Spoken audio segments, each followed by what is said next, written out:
నమస్తే మిత్రులారా, నేను మీ అనంతుల మధు, తెలంగాణ యువజన సంఘం రాష్ట్ర ప్రధాన కార్యదర్శి.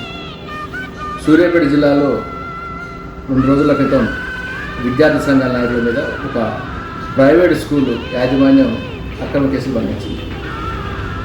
వివరాలకు వెళ్తే ఒక హాస్యాస్పదమైన కొన్ని విషయాలు బయటపడతాము.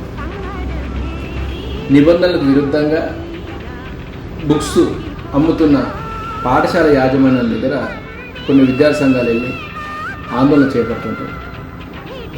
నిబంధనలకు విరుద్ధంగా అధిక ధరలతోటి విక్రయిస్తున్న పాఠశాల యాజమాన్యం మీద చర్యలు తీసుకోవాల్సిన పోయి ఆందోళన చేస్తున్న ఎస్ఎఫ్ఐ, పీడిఎస్, పిఎస్ మరికొన్ని విద్యార్థి సంఘాల నాయకుల మీద అక్రమ కేసులు పెట్టి బైండ్ ఓవర్ చేయడం జరిగింది.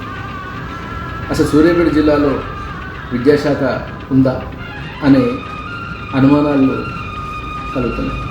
ఎందుకంటున్నామంటే ప్రత్యేకంగా ఎవరికి కూడా రోజు రోడ్ల మీదకి వచ్చి ఆందోళన చేయాలని కోరికలు ఉన్నాయి. ప్రభుత్వ అధికారులు తమ పని తాము చేసుకుంటే ప్రజలకి ఏమవసరం రోడ్ల మీదకి వచ్చి ఆందోళన చేసి కేసులు పాల్గొంటారు. పని చేయాల్సిన శాఖలు నిర్లక్ష్యపూరితంగా ఉంటున్నాయి. దాన్ని అలసుగా చేసుకొని ప్రైవేట్ పాఠశాలలో దోపిడీ కొనసాగిస్తున్నారు.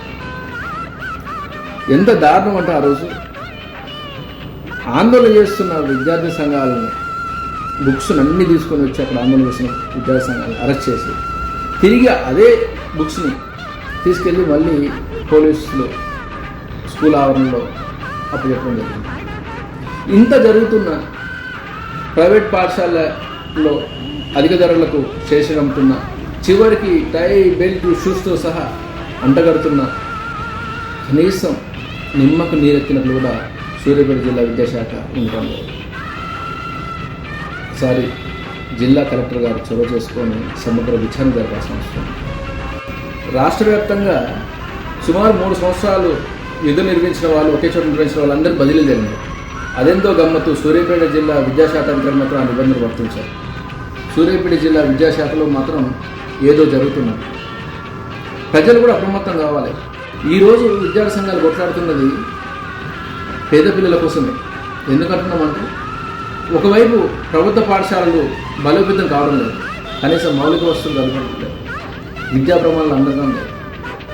సరే, సాధారణ మధ్యతరగతి కుటుంబాలు తమ పిల్లలు మంచి జీవితం అందించాలనే కారణంతో అప్పులు చేసి ఇబ్బందులు పడుతూ ప్రైవేట్ స్కూల్కి పంపిస్తున్నారు. దీన్ని అరుసుగా తీసుకొని కొన్ని ప్రైవేట్ పాఠశాలలో ఫీజులు అధికంగా వసూలు చేస్తున్నారు.